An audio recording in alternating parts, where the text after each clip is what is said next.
Good morning, good afternoon, good evening from wherever you are from. And my name is Sushant Sinha. I'm from Kolkata, India. So let me take you to the next sessions, which is session 1.2. And we have eminent speakers talking about the journey of internet governance in India. So let me introduce Dr. Govind, who is a former CEO of NIXI, National Internet Exchange of India, and current vice chair for EPISIC. Along with him, we also have Mr. Deepak Maheshwari, who is an eminent public policy consultant. Now, before I hand it over to Dr. Govind, the small announcement, this is the last session of the day, and we have a poll after this. Amrita will brief you about that. So over to you, Dr. Govind. We are just about 3 to 4 minutes late. You have 45 minutes in hand. Thank you. Thank you, Shushanto Sinha, for the brief introduction of the speakers. We are two speakers here. I myself, Dr. Govind, and Deepak Maheshwari. I don't know whether he has come or not.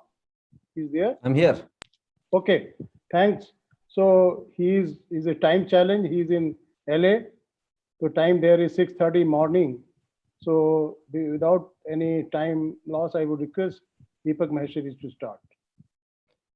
Thank you, Dr. Govind. And we just heard from Olivier in terms of how the internet governance journey has been going on all over the world. And right now, I would just like to, in the next few minutes, would like to focus more on how things have been happening in India. So first, let me just address on the legislative part itself. Most of the people know that, yes, internet is largely regulated in India by and under the Information Technology Act 2000, which of course had gone significant amendments in 2008. And in early this year itself, in February, on 25 February, we had significant new rules that were notified. However, a lot of people do not realize that the internet access part is still regulated, is still licensed under the Indian Telegraph Act, which is not that old, but it's not that new. It was only came into effect on 1st of October, 1885. Okay. So although we are running an internet in 21st century, this 19th century legislation continues to be the licensing framework for the internet services. That's one thing. Second thing is, most of the time people say that the regulation lags technology. But in this particular case, I would say that is sometimes, not all the time, sometimes the regulation or the law could actually be ahead of technology. For example, when the Indian Telegraph Act 1885, we did not have to amend the definition of anything. When we introduced a whole lot of new services, especially in 1990s, whether it was email service, by the way, email used to be a licensed telecom license in India. So email, internet, VSAT, paging, cellular, all of these things, all under the same Indian Telegraph Act 1885 without any change in the definition of the term telegraph in that. And at times I often joke that a good lawyer could even argue that even telepathy needs a telecom license because after all, it uses a Hertzian waves. The third legislation that's important for us is, which is not often used, but it is still relevant, is the Telecom Regulatory Authority of India Act 1997, which of course got amended in 2000, because being a licensed activity under the Indian Telegraph Act 1885, TRA also have a jurisdiction. So that's one part in terms of legislation. Broadly, I just want to cover that these are three important legislations in India as far as internet governance is concerned.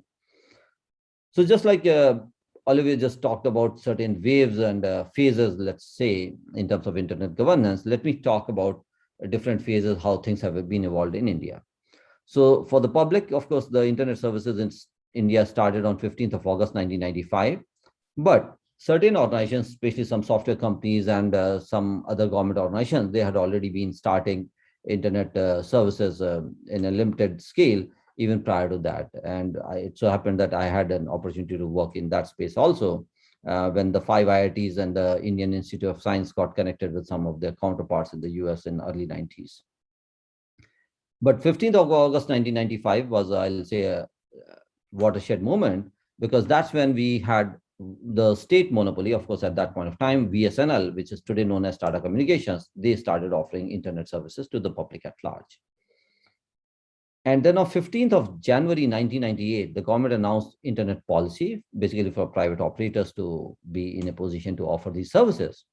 However, interestingly, this service, this license framework actually defined only a certain small set of services, which of course included things like internet browsing, etc. But also it named a few other things like Archie, Veronica, and Gopher. And now these were some of the popular search engines at that point of time. And so within 24 hours, I'd filed a petition against that. And then finally, thankfully, within 1998, in November 98, we got a much better policy where the only negative covenant which was not allowed was the internet telephony, which also got allowed from 1st of April 2002, albeit in a slightly limited manner. And of course, from 2006, it got permitted fully. But it took many more years before it became fully operational. About 20 years back, if you were using Wi-Fi or Bluetooth in India, you could be put behind the bars, okay, because it was just not allowed in terms of frequency hopping technologies. And again, that was a huge challenge that we sort of overcame. I also happen to be a co-founder of NIXI, National Internet Exchange of India, in 2003, which Dr. Govind, of course, was the CEO a few years back. And many other things happened. But internationally, if we see how India's involvement in terms of internet governance has happened over the years. So the first and foremost, although it was a Tunisia and a North African country that proposed at the UN General Assembly that there should be something called World Summit on Information Society, the chair of the working group on internet governance was an Indian, Professor Nitin Desai. He's currently a colleague of mine, I can say, at ICRIER, a very senior economist and, of course, a UN diplomat. So he chaired the WGIG. He was selected by the UN Secretary General to chair that. It had about 40 members, and one of them happened to be my then CEO of the company that I was working, called SIFI, which was India's first private ISP. So that was one aspect of how India got involved in internet governance. However, even at that point of time, the government was not really very well involved, or I'll say even informed in these matters. It was only in 2005 when we had the Geneva phase of the World Summit of Information Society that India actually got much more involved. And we had, since then, of course, have been seeing significant involvement from the government, from the business, as well as from the civil society since then. I think the next watershed moment for India at the global level happened in 2009 at the Net Mundial conference and Rio. And that's where people did observe certain type of differences in certain things. Before that, in 2006, at the ICANN APNIC meeting in 2006 at Kaohsiung in Taiwan, I had proposed the National Internet Registry for India. And thankfully, a few years later, during Dr. Govind's tenure, the NIR actually became functional in India. Why I'm saying some of these things is that in many cases, you may have some idea, you may have some suggestion, but it may take a lot of time before these things may actually come to a fruition or implementation of these aspects. Beyond that, from 2009 onwards, of course, India generally, at a government level, I'll say there was some sort of a variance. So people who would go to ITU, they would talk more about lots of plurilateral type of a system for internet governance. And those who were going to ICANN and IGF, etc., they were talking mostly about multi-stakeholder arrangement of internet governance. Finally, it was in June 2015 when the then Minister, Mr. Ravi Shankar Prasad, actually asserted India's support for multi-stakeholder arrangement for internet governance. So that was, I'll say, a significant moment for India at a global level. Of course, irrespective of that, there were a lot of Indians, and even today, many Indians who have been part of the MAG there. People have also been on the, of course, on the ICANN board, there's been only one person from India, I'm saying when India, as an Indian citizen, which was from 2006 to 2012, Mr. Amraj, but of course, he was also the first CEO of Nixie. But of course, there are other things where a lot of Indians have been involved, including many of the people who are present right here. In between, of course, during Dr. Govind's efforts, we also had the opportunity of hosting the um, Government Advisory Council in India. So GAC was actually, GAC Secretariat was hosted in India, and I'm sure that he will talk a little bit more about that. Now, let me just cover a few other aspects of internet governance in India. So as was mentioned by Olivier, that there are a whole lot of things in terms of internet governance, whether it's about freedom of expression or encryption or many other things for that matter. I think currently what is happening that we do have, of course, the Ministry of Electronics and IT, METI, as a significant player in this space, but their remit is largely in the realm of content and things like encryption, etc. We have the Department of Telecommunications, where it is largely about the licensing of the telecom activities, including the internet access. And of course, there are many other agencies, including the Office of the National Cybersecurity Coordinator in the Prime Minister's office, where we are looking at cybersecurity, and many other agencies. Ideally, I would say that it is the right time for India to have a single nodal interface as far as internet governance itself is concerned, because obviously Ministry of External Affairs will continue to have the international efforts in terms of diplomatic outreach, etc. But without that type of singular focus, where we are talking about internet governance at large, it would be a much more difficult and challenging task ahead. Although currently we do have the Personal Data Protection Bill, which is the Parliamentary Committee, we have a non-personal data framework, we have a national cybersecurity strategy, which is under development, and it should be announced any day. So I think there are many different aspects of internet governance that are being handled today. But the fact is that on some of the issues, we have still not decided anything. For example, on the encryption, it was in the first week of August 1999 that the government said that you cannot use encryption beyond 40-bit and on any of these on the internet. And then, of course, it was extended to any of the other telecom licenses. From 2013, yes, some of the telecom licenses have do not have this particular provision, but many of them still do have this particular provision. And the situation is that irrespective of all these things, we did have a draft encryption policy on 15th of September 2015, but till date, we do not yet have any clear policy on encryption.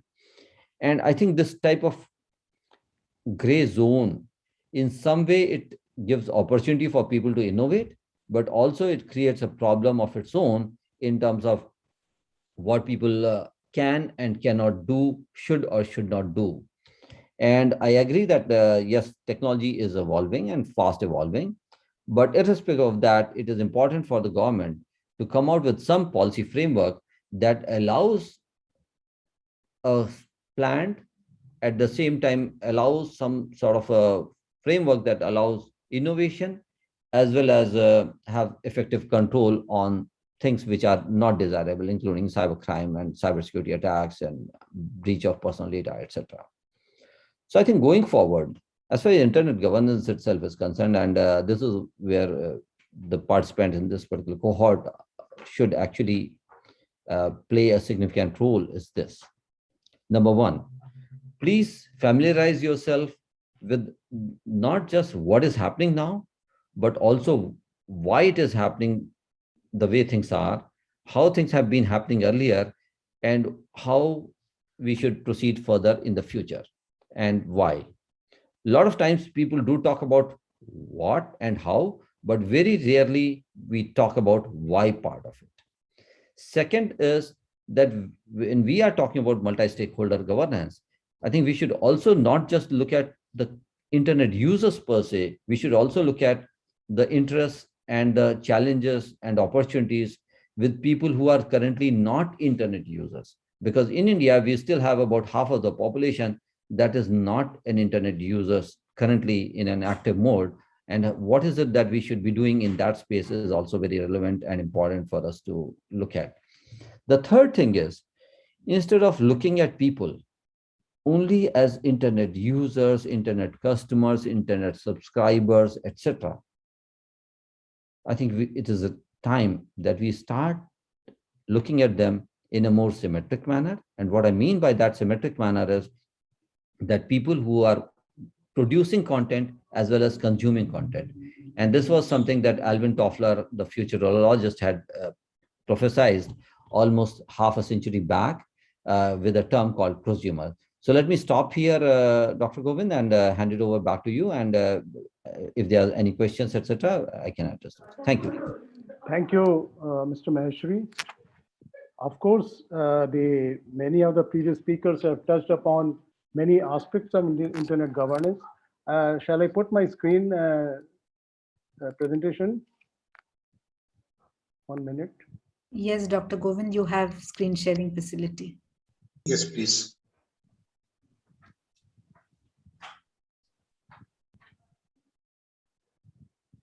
One minute.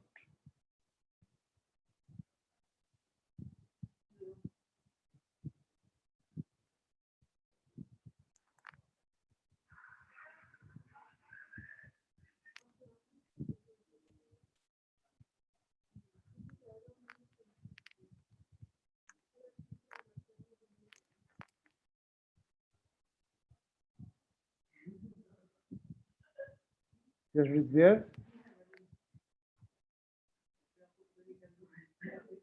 It is there, but we can see your box. I think somewhere there is an, yes, yes. Thank you.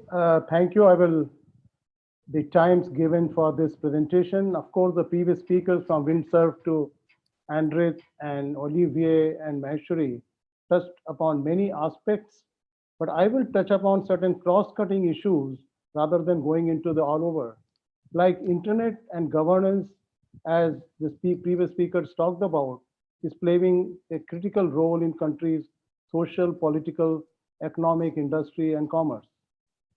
The public policy and technical operations and in protocols are interfaced. Earlier, we used to say that internet is a technical, like internet domain names, internet protocols. But today, the public policy issues have become overwhelmingly taken over the technical operations in the sense that those issues are much more discussed than the technical aspects. Of course, technical operations are important to sustain the internet, open internet, global internet, and interoperable internet. So I will take an example how over the years, as the internet matured and user base increased exponentially, far more areas beyond the technical infrastructure and standards started becoming important. Legal, development, economical, socio-cultural issues are shaping the discourse in IG, are shaped by different stakeholders.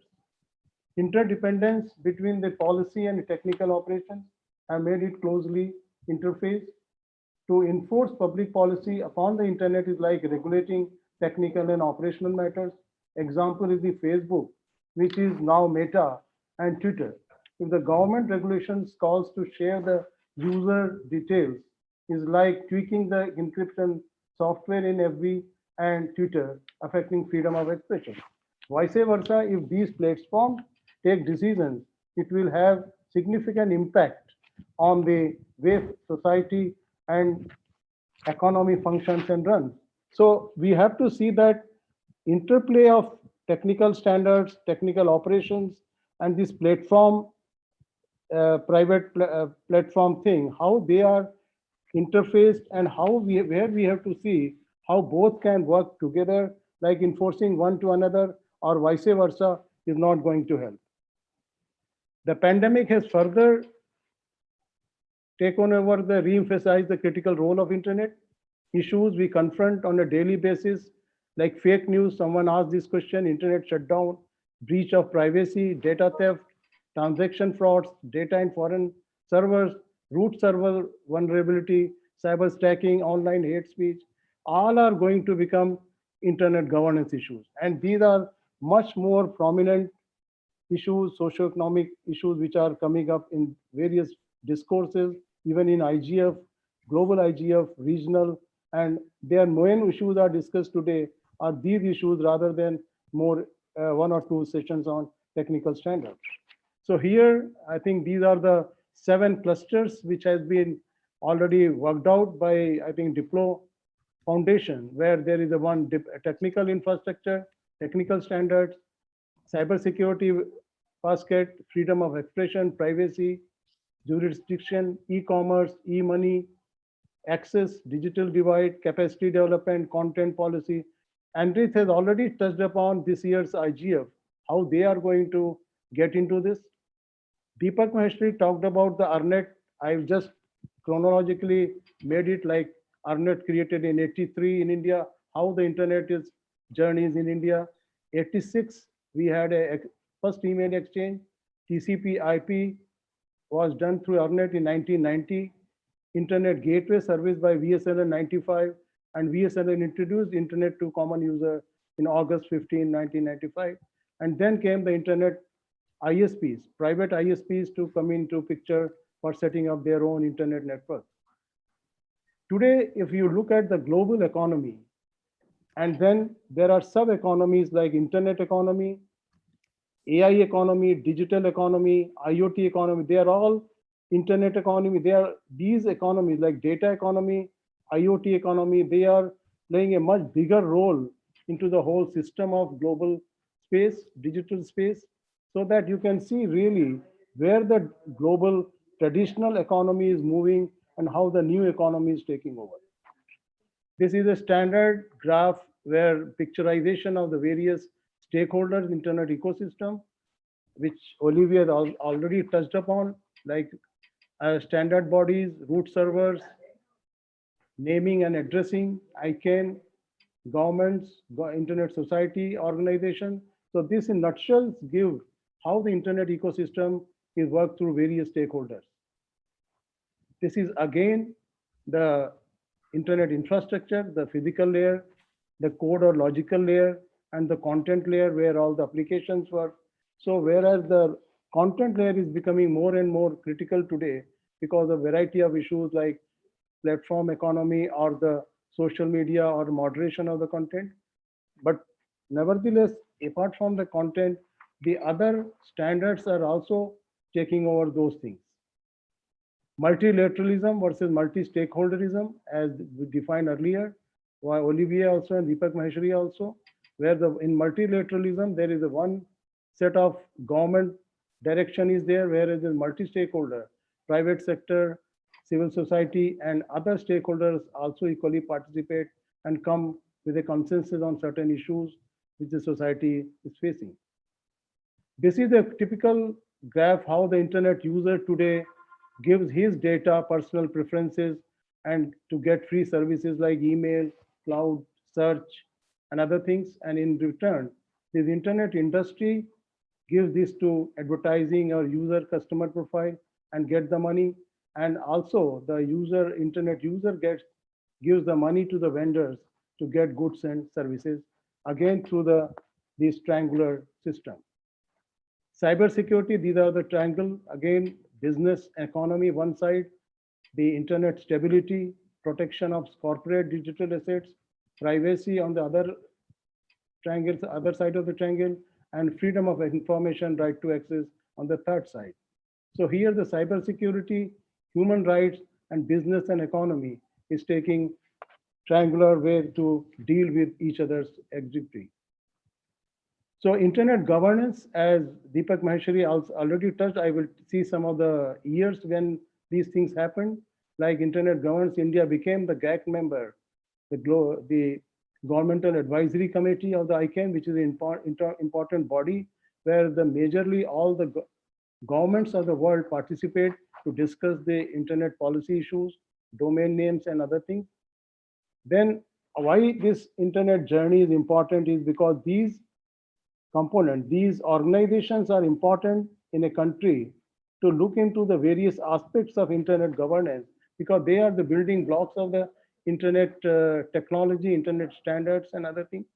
Setting up internet exchange in 2003, .in domain registry revitalized in October 2004, Indian ministerial level participation in World Summit on Information Society in Geneva 2003 and Tunis, active role in formation of Internet Governance Forum by India and other countries, participated in IGF Rio meeting in 2007, and India's stance in multilingual IDN domains under IN was accepted in ICANN GAC meeting in 2007. Here I will mention one of the aspects which we were there in the GAC meeting in 2007 and how our participation in the global conferences are important to impinge upon our requirement, because India is a country where we have 22 official languages, whereas no other country in the world has so many languages are spoken or written. So but whereas in the GAC, all the countries opted for one country, one language. And here was the difficulty for India, how to go for a multi-languages in one country. But because of the India's stance in the GAC and our constitutional rights there, we emphasized upon our role that in the GAC, that we cannot have a single language in IDN unless we have and this will be a big issue in our country. So they agreed upon it through the dialogue, through the discussion. Then India organized 2008 IGF, setting up of mirror root servers in India at Mumbai, Chennai, Noida. ICANN delegated .bharat in Devanagari in 2011, and we set up the National Internet Registry in March 2012. So these are the journeys which has helped India to set up basic critical organizations involving internet governance, and then UNGA debate and other kinds of discussions we participated. And here are you must have seen this kind of IDN in different languages: Bangla, Telugu, Gujarati, Urdu, Tamil, and Gurmukhi. So the main issue is, unless we participate in these global forums, even in the regional forums, your issues will not be taken. So this is very important for every country to participate in the regional forums, in the national issues to be discussed, and then in the global forum. Then India's strategy and position evolved over a period, 2005 to 2015. And in 2015, India adopted the multi-stakeholder model of internet governance and internet as a single unified dynamic engine. So our main year of adopting multi-stakeholder was 2015. Going forward, India should have a strong position and role in the realm of internet governance. The role should be commensurate with the size of India's internet base. Focus now on artificial intelligence, Internet of Things, drones, artificial reality, virtual reality, autonomous driving and recognition, facial recognition, and data analytics. Enhance internet innovations, entrepreneurship, and investments in India. Enhanced India's role as a voice for developing countries. Then we have a dynamics of internet governance as it is evolving with emerging new technologies and changing geopolitical situations. Much more issues and things are coming up, as Olivier talked about, like after the 6th wave, the next wave is one doesn't know what is going to be that. It may be very difficult to cope up with the emerging issues and challenges. Then the growth of content coupled with the fact that India has the demographic dividend, data, and the market has already propelling the growth of startups in India. Today, we are the number 3 in the world in the startup economy. Role of the industry and academia needs to be enhanced in standard setting bodies like IETF, which you will be hearing in one of the sessions during INSIG. Enhance stakeholder participation, especially in industry and internet governance platforms, and their policy development processes would be in India's strategic interest. Thank you. Any questions, please? Sushanta, would you look at the chat questions, or someone has any? Yes, thank you, Dr. Govind. We have a couple of questions. I think we have a few minutes in hand. Let me just read out one of them. How can, I think it is from Brinda, how can Dr. private Govind, would you players stop help the screen share? Sorry, Sushanta. Yes, you're saying something? No, I was requesting Dr. Govind to stop the screen share. I think he's, yes. Oh, okay. Yeah, I think it is from Brenda, which says how can private players help bridge the digital divide prevalent in India, especially in the rural areas? It is related to this section which I think Mr. Deepak Maheshwari has mentioned, that not only the users who use internet, but those who are not using internet, how we can take them into account. So this is the questions on that. Okay. So thanks, Sushanta, for this question. So look at this way. I mean, when we had no internet users, obviously the number was zero at that point of time, and India's population was still about 850 million at that point of time. Today, we are about 1.4 billion. And yes, we do have about 600 to 700 million users in the country. But as everybody knows, that about half of the population is yet not online directly. Some of them are using internet services, but indirectly. For example, people who are using, let's say, a DBT type of transaction, but through an assisted mode. And that's something which is still helping, but still there are many other people who are just not there yet. And it is not just about rural areas. There are also people in the cities who are not yet been able to use internet services. And there are different aspects of it. Obviously, the prevalence is much more accentuated in rural areas when the digital divide is concerned, but we have many different dimensions. So let me address three broad dimensions on it. One is about urban and rural divide, which of course people do talk about a lot. And it has not only to do with access, but also about the availability of devices, affordability of the devices, and the ability of people to actually use those services. So it's also about digital literacy in that sense. Dr. Govind just talked about, for example, the language aspect.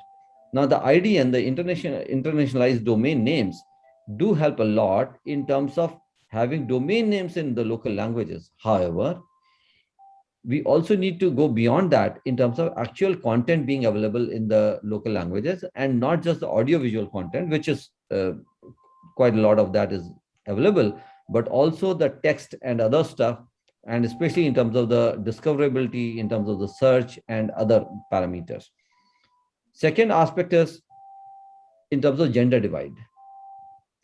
In India, I mean, globally, as well as within India, we do have a significant gender divide in terms of internet access. So even in the cities, even in the cohorts where people have high level of affordability, affluence, and even literacy, even there we are observing this type of literacy gender divide in terms of internet access and usage.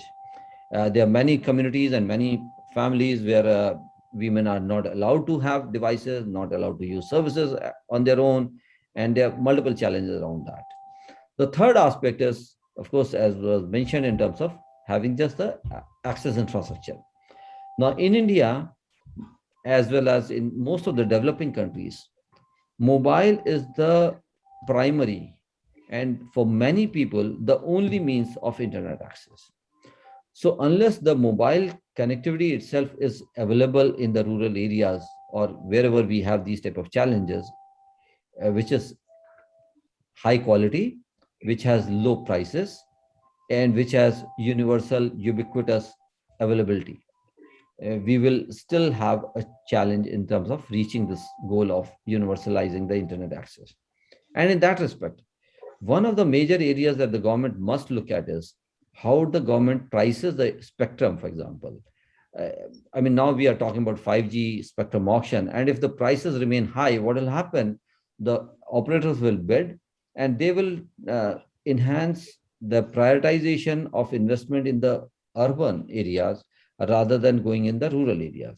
Now, can we think of a different model that for the rural areas, the spectrum could be charged less, or maybe very, very low, or even not charge at all, for example, using white spaces and other type of technologies using unlicensed spectrum. So these are some of the major public policy issues that also we should confront and deal with. Of course, the government has set up the USO fund, there's a BharatNet, and a lot of infrastructure. So I'll say from the supply side, a lot is being done, but we are not doing enough from the demand side. how do people absorb and how do people take up these services and devices. And one of the ways could be that the USO fund could look at subsidizing the devices and the services for the users directly, rather than only providing the support to the infrastructure providers, which is what is being done currently. Thank you. Okay, thank you, Maheshwari. I think Minu, you also got your answers that what government can do in this respect. So he has covered some of this. There is one more question from Kalpesh, who is talking about this, when we are in the verge of Industry 4.0 revolution, and on the other hand, we have this unemployment as a bigger issue. So how you can generate employment, how you can link it to that? Probably if you can highlight some of this. Can I go, Deepak Maheshwari? Then you can also answer this. Please. Yes. Yes. Industry 4.0 is really going to be fourth industrial revolution, which is in the form of AI, IoT, and so many other automation, so many other technologies which are going to come. So one way to look into these industrial revolution, new technologies, is to see that these are going to harm the employment generation. They are going to eat away the employment. But on the other hand, these very technologies are going to help some of the issues which we are not able to cope up or not able to solve over the years, like poverty, like illiteracy, like many aspects where, these technologies can come handy to help the mass literature, mass education, and those kind of things. So certainly we have to see the new kinds of employment generation which has to come up with the new technologies, digitization. But these technologies are going to help the employment, newer way of looking employment, other than the traditional employment which have been there earlier. So let me just add to what Dr. Govind just mentioned. There's a book called Globatics Upheaval, and written by Richard Baldwin, a very famous economist in Geneva. And I had an opportunity to write a book review on that particular book. So I'll share that link in the chat. But the more important thing is this, that all along with any technology, there's always some change in the employment scenario. And looking at Internet Governance Forum itself to find solutions for some of these socio-ecological and economical problems, I think it, on one hand, it is too ambitious. And also, I would say to some extent, it is also not really the most efficient way of solving things, because there are other fora also that are looking into employment and other opportunities. But one important aspect is this, that no matter what we do, there will be some displacement of jobs. And the important thing should be from the policymakers, rather than looking at protecting particular jobs, what they should be looking at is particular workers. So workers' protection might differ from the protection of work. And the simplest example that I can cite at this point of time is, if you look at, let's say, when the cars were introduced and other type of automobiles, the government did not really protect the horse carriers, okay? And that's the type of dichotomy that we have to deal with all the time. Thank you. Okay, thank you so much. I just probably have provision for one more questions to answer. This is interesting which is raised by Olivier, that as you see the meta, the new augmented reality and virtual reality and all those things are coming up with immersive experience that our new generations are like to have. How it is going to impact the future of internet and its usage from the user's perspective, or any threat in terms of humanizations of the machines that can provoke any kind of security threats in future? So Sushanta, when we are looking at these type of aspects, I mean, AR, VR, and other type of stuff that Sushanta has just, Olivia has just mentioned in the chat box, and also the challenges. I think it's fascinating for us from a different perspective also. On one hand, these things are not really so new. In our mythology, for example, we had situations of AR, VR, even in case of Mahabharata, for example. Okay.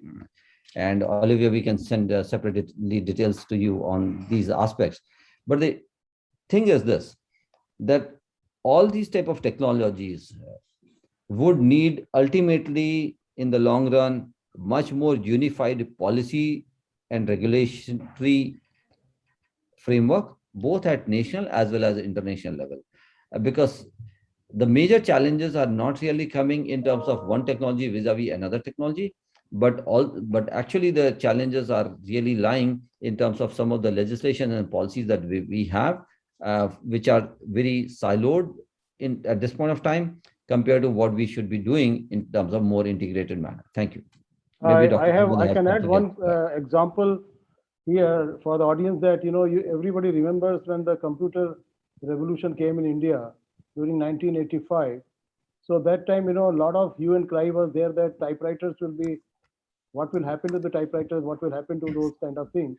And then, suddenly when computer came, all over, I think it created much more job than what typist and typewriter was doing that moment of time. In the railway reservations, much bigger scale it has proliferated, and similarly offices and everywhere, So that is one example where technology disruption has come out with a credible benefit to the masses. One has the technology, another side the employment also. Similarly, these AI and these things, I'm sure is really going to help in one way or the other, because keeping our eyes closed for these technologies, thinking that we will go with our own hard work and our manpower and all. Today, you have to change everything, because even in every aspect of the economy, whether it is building, building the things and society, so many other employment, you have to have a skill. And without skill, you cannot develop any kind of technology. And that skill is very critical, because other nations are going higher and higher with these skills. And if India doesn't move in that direction, we will be left behind with these technologies and other aspects of the employment. Thank you. Yes, thank you so much. We are just about time. I'm handing over to Amrita and Sudha to take that forward with our polls. It was really an engaging session, a lot of insights on the journey and the way forward. Thank you, everyone. Thank you. Thank Good you, night, Sushanta. everyone. Thank you, Sushanta, for all the things you did during the session. And thank you very much. Thank you, sir. Amrita, you take that. Yes, thank you, Shanta, and thank you, Dr. Govind and Deepak sir, for participating, especially from LA. That time must not have been very conducive for you. I'm sure the fellows must have enjoyed the session and learned a lot. So we come to the end of day one of INSIG, and before we end, we have a poll for you for the fellows. Just a moment.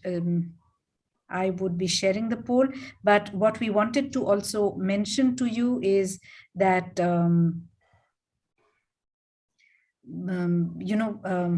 one is the rapporteurs, you need to kind of give in your feedback. The second part is, sorry, Jay, are you logged into the system by any chance? Because it's showing an error. If you are, could you log off? No. Okay. Not.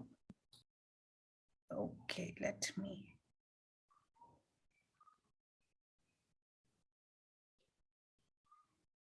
Okay, so Sudha, can you give the housekeeping rules which we were talking about, and I'll just come into the, the poll.